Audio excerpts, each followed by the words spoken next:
शिवलिंग पर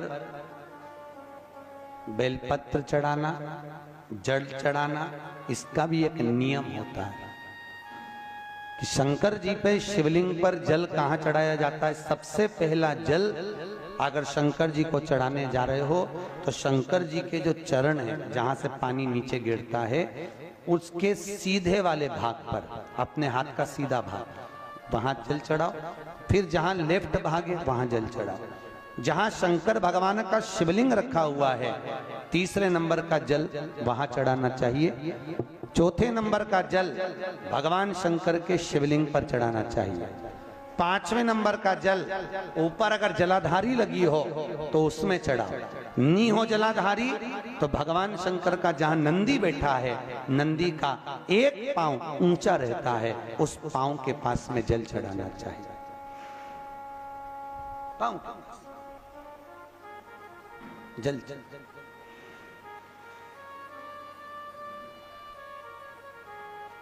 चरण के पास में। ऐसे 5 स्थान दिए हैं जल चढ़ाने के लिए। शिव जी का स्नान कितनी चीजों से होता है? 5 चीजों से। पंचामृत, दूध, बोलते जाओ, दही, फिर घी, शहद, फिर शक्कर। ये 5 चीजों का प्रमाण क्या है? शास्त्र कहता है दूध चढ़ाने से घर में संतान की वृद्धि होती है। दही चढ़ाने से भगवान शिव के, अगर शिवलिंग पर हम दही चढ़ाते हैं, उससे परिवार में प्रेम बढ़ता है। क्या बढ़ता है? प्रेम। फिर घी चढ़ाने से हमारे घर से रोग दूर होता है। शहद चढ़ाने से, भगवान शंकर पर जो शहद चढ़ाया जाता है, वो चढ़ाने से घर में संपदा की वृद्धि होती है। और 5वें नंबर पर भगवान को शक्कर, खांड, जो आप जानते होंगे, शक्कर आदि पिसी हुई चढ़ा देने से, शिव जी को चढ़ाने से हमारे घर के बच्चे जिद्दी नहीं होते। क्यों कहते हैं? जो बच्चा जिद्दपन करता हो, जो बच्चा जिद्दी रहता हो, तो क्यों कहते हैं कि अवधूतेश्वर महादेव का नाम लो और उसके हाथ में शक्कर की कटोरी देकर शंकर जी पे चढ़वा दो, बच्चा कभी जिद्दपन नहीं करता। अवधूतेश्वर महादेव का नाम लेकर सोमवार की अष्टमी के दिन चढ़ाया जाता है। सोमवार की अष्टमी को अवधूतेश्वर का नाम लेकर।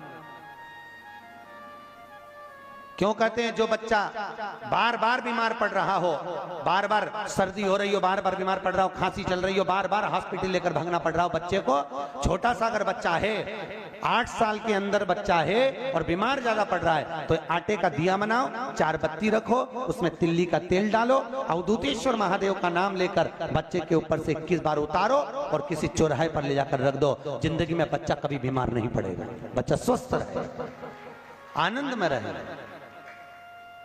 आनंद में रहे, स्वस्थ की मूल।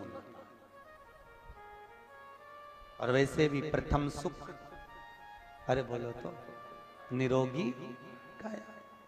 घर का प्रथम सुख निरोगी काया। व्यक्ति अगर धन की मूलता नहीं है, साहब पैसा अपनी जगह पर है, फिर निवेदन करता हूं, धन अपनी जगह पर पड़ा है। सबसे पहला है परिवार में सब स्वस्थ रहें, सर्वे भवन्तु सुखी। अगर घर में एक व्यक्ति भी बीमार पड़ा है ना, तो मन नहीं लगता परिवार का। लगता है कि मन, कोई घर में बीमार पड़ा है तो मन का